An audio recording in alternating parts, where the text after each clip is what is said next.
le vote qui est quasiment à l'unanimité, bon, il y a les 2 abstentions, c'est une confirmation de tous. Les 2 abstentions, moi je les trouve, je les cite comme implicitement comme des approbations de la résolution.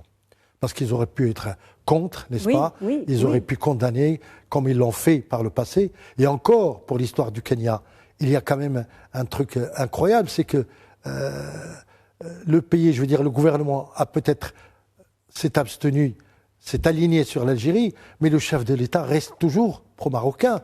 La preuve est qu'il s'est adressé au Maroc pour dire « pardonnez-nous, ce n'est pas la position officielle ».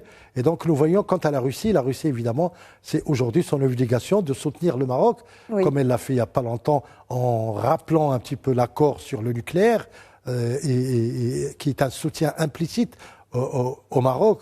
Et évidemment, tout ça, si vous voulez, signifie quelque chose de nouveau, d'inédit. C'est que l'unanimité est faite pour condamner l'Algérie, l'unanimité est faite pour l'indexer, pour lui faire porter la responsabilité la plus lourde de cette situation qui est en train de déstabiliser la région.